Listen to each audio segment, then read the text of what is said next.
তো তিনি ভাই ও বন্ধুগণ, আল্লাহর নবীর আনুগত্যের পূর্ণতা, শরীয়তের আনুগত্যের পূর্ণতা যদি না আসে, সেখানেই বিদআত ঢুকে যায়।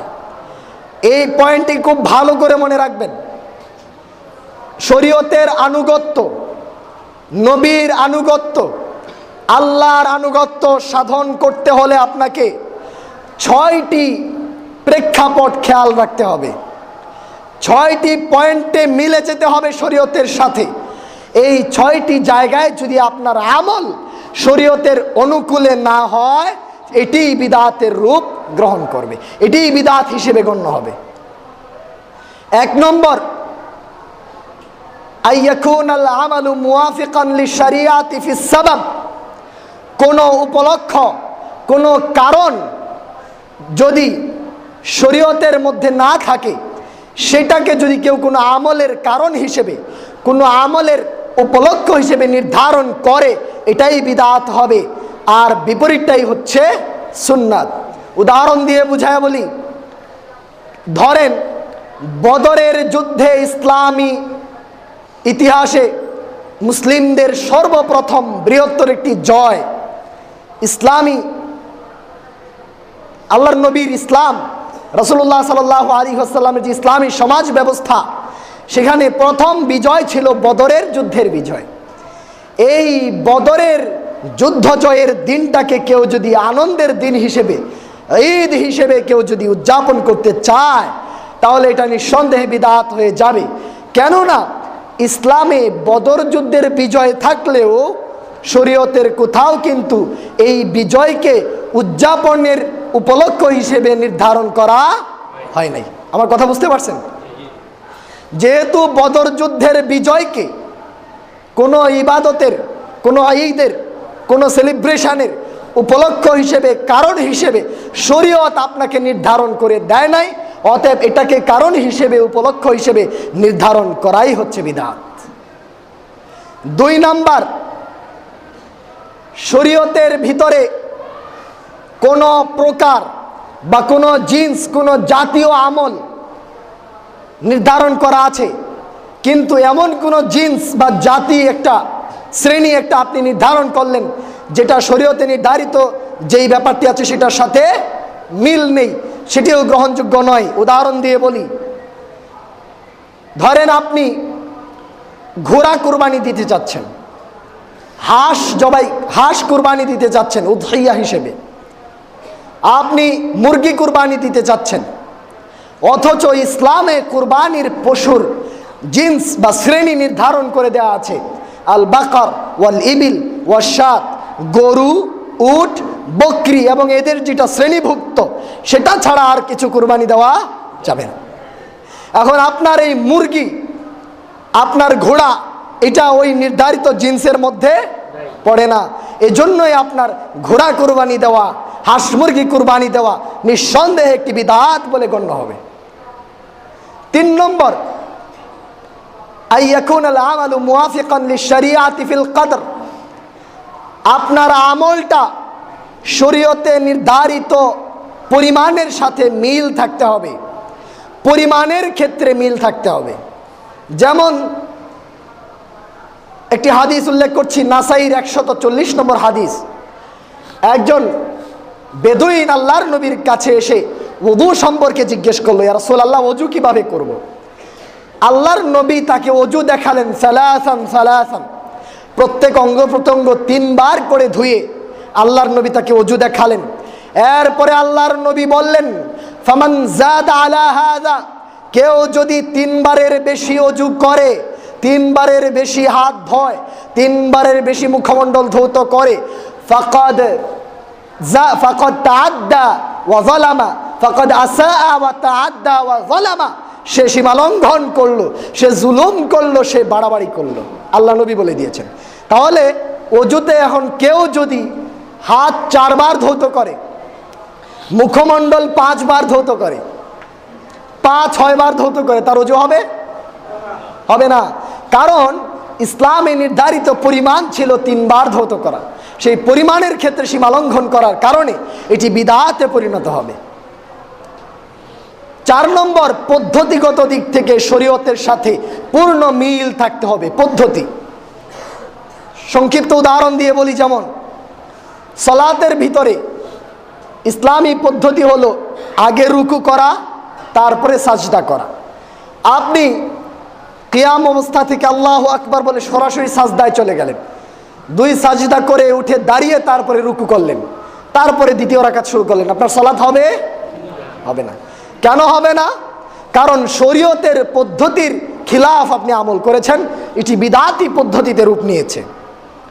শরীয়তের পদ্ধতি হলো আগে রুকু, তারপর সাজদা। একইভাবে আপনি ওযু করার সময় পায়ের দিক থেকে শুরু করলেন, আগে পাও ধৌত করলেন, তারপরে হাত ধৌত করলেন, তারপরে মাথা মাসে করলেন, মুখমণ্ডল ধৌত করলেন, ওযু হবে?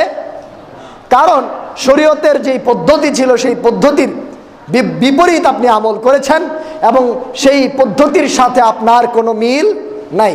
তাহলে পদ্ধতিগত দিক থেকে মিল থাকতে হবে।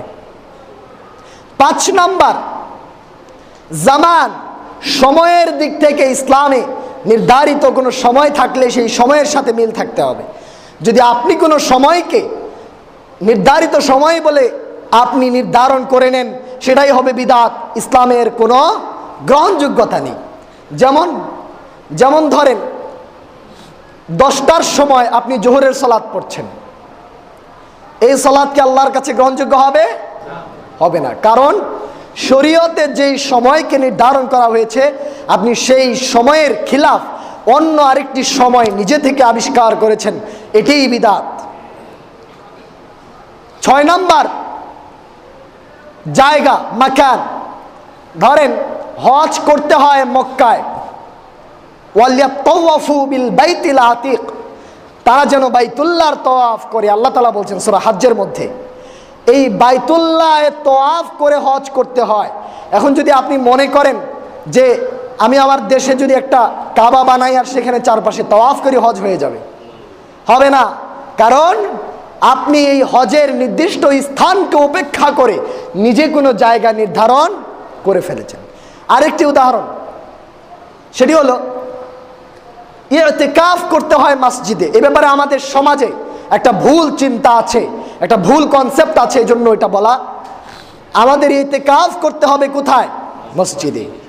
তওয়াফের জায়গা, ইতিকাফের জায়গা শরীয়তে নির্ধারণ করা হয়েছে মসজিদ। কিন্তু আপনি যদি বাড়িতে তওয়াফ করেন, ইতিকাফ করেন, অথবা আপনি যদি মাদ্রাসায় ইতিকাফ করেন, অথবা আপনি যদি আপনার কর্মক্ষেত্রে ইতিকাফের নিয়ত করেন, ইতিকাফ হবে? হবে না। মহিলারা অনেক সময় বাড়িতে একটি জায়গা বানিয়ে ইতিকাফ করে, হবে না। মসজিদে পরিবেশ থাকলে সেখানে ইতিকাফ করতে হবে, পরিবেশ না থাকলে করবে না। ইতিকাফ আল্লাহ রাব্বুল আলামিন তার শরীয়তের ভিতরে আমাদের নির্দিষ্ট জায়গায় করতে বলেছেন। এই জায়গাকে উপেক্ষা করে নিজে যদি কোনো জায়গা বানিয়ে নেই, সেই ইতিকাফ গ্রহণযোগ্য হবে না। তাহলে আমি সংক্ষিপ্ত ভাষায় বোঝাতে চাইলাম, ইসলামের ভিতরে এই 6টি জিনিসের পূর্ণ বাস্তবায়ন ছাড়া আপনার কাজটি শরীয়ত সম্মত হবে না, বিদআতের রূপ ধারণ করবে। অতএব সচেতন এবং সতর্ক থেকে বিদআত থেকে দূরে থাকতে হবে। সম্মানিত দিনী ভাই ও বন্ধুগণ, আমি আর সামনে খুব সংক্ষিপ্ত সময়ে শেষ করে দিচ্ছি ইনশাআল্লাহ। পরিশেষে বিদআত থেকে বাঁচতে হলে আপনাকে আল্লাহর নবীর সুন্নাত সম্পর্কে জ্ঞান অর্জন করতে হবে। বিদআত থেকে বাঁচতে হলে আপনাকে আল্লাহর নবীর জীবনের প্রতিটি আদর্শ জেনে নিতে হবে, নিজের জীবনে বাস্তবায়নের চেষ্টা করতে হবে। আল্লাহ রাব্বুল আলামিন সূরা হাশরের 7 নম্বর আয়াতে বলেছেন, ওয়ামা আতাকুমুর রাসূলু ফাখুযুহু ওয়ামা নাহাকুম আনহু ফান্তাহু, accept what my রাসূল gives and prevent from what he forbids you to do। আমার রাসূল তোমাদের যা দেয় তা গ্রহণ করো, আমার রাসূল তোমাদেরকে যা থেকে দূরে থাকতে বলে তা বর্জন করো। এটা আল্লাহর আদেশ। এই কাজ যদি আপনি আপনার জীবনে বাস্তবায়ন করতে পারেন, তাহলে ইনশাআল্লাহ আপনার মধ্যে বিদআতের অনুপ্রবেশ করার মতো সুযোগ থাকবে না ইনশাআল্লাহ। আজকে আমাদের সমাজে আল্লাহর নবীর এই সুন্নাতের বিরোধিতা পদে পদে দেখা যাচ্ছে। সুন্নাত একরকম, আমাদের আমল আরেক রকম। এই যে জুমার খুতবা হচ্ছে, এখন যদি কেউ মসজিদে প্রবেশ করে, তার প্রথমেই উচিত হবে 2 রাকাত সালাত পড়ে তারপর বসা। সহিহ বুখারীর 404 নম্বর হাদিসে আল্লাহর নবী বলছেন, ইযা দাখালা আহাদুকুমুল মসজিদ ফালইয়ারকা রাকাতাইনি ক্বাবলা আন ইয়াজলিস, মসজিদে যখন কেউ ঢুকবে 2 রাকাত পড়ে বসতে হবে। সহিহ বুখারীর 931 নম্বর হাদিসে আল্লাহর নবী বলছেন যে এক ব্যক্তি, আল্লাহর নবীর হাদিসে এক ব্যক্তি মসজিদে আসলো, ওয়ান নবী সাল্লাল্লাহু আলাইহি ওয়াসাল্লাম ইয়াখতুব, আল্লাহর নবী এভাবে খুতবা দিচ্ছেন। লোকটি বসে গেল, আল্লাহর নবী বললেন আসাল্লাইতা, তুমি কি সালাত পড়েছো? লোকটি বলল না। আল্লাহর নবী বললেন কুম ফাসাল্লি রাকাতাইন, দাঁড়াও 2 রাকাত সালাত পড়ো। অথচ আমাদের সমাজে আজকে এই খুতবা চলাকালীন লাল বাতি জ্বালিয়ে সালাত থেকে মানুষকে বিরত রাখা হচ্ছে। এগুলো বিদআতি সিস্টেম। এই লাল বাতি জ্বালানোর অধিকার কে আমাকে দিল?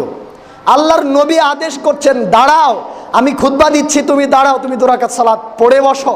আর আমরা কি করে এখানে এই কাজ করছি? এভাবে সুন্নাতের বিরোধিতা চলছে। আজকে ফজরের সালাতের সময় মসজিদে দেখা যায় ফরজ সালাতের ইকামত হয়ে গেছে, 1 রাকাত শেষ, ওদিকে কেউ কেউ বিভিন্ন জায়গায় দাঁড়িয়ে মসজিদের কোনায় কোনায় সুন্নাত পড়ছেন। অথচ হাদিস স্পষ্ট রয়েছে, সহিহ মুসলিমের হাদিস, ইযা উকিমাতিস সালাহ ফালা সালাতা ইল্লাল মাকতুবা, ফরজ সালাতের যখন ইকামত হয়ে যাবে তখন অন্য কোনো সালাত চলবে না। তা হাদিসের বিরোধিতা আমাদের বারবার সমাজে চলছে। এই সুন্নাতের বিরোধিতা বাদ দিয়ে আমরা আল্লাহর নবীর সুন্নাত একে একে নিজের জীবনে বাস্তবায়ন করার চেষ্টা করি। ইনশাআল্লাহ একে একে আমাদের সমাজ থেকে সব বিদআত বিদায় নিবে। আমরা আল্লাহ রাব্বুল আলামিনের কাছে দোয়াই করি, আল্লাহ যেন আমাদের এই সমাজকে বিদআত ও শিরক মুক্ত একটি পরিচ্ছন্ন সুন্দর একটি সমাজ হিসেবে কবুল করে নেন, আমিন। বারাকাল্লাহু লানা ওয়া লাকুম ফিল কুরআনিল আযীম ওয়া নাফা'না ওয়া ইয়্যাকুম বিল আয়াতি ওয়া যিকরিল হাকীম ফা ইন্নাহু তাআলা জাওয়াদুন কারীমুম মালিকুম বাররুর রাউফুর রহিম।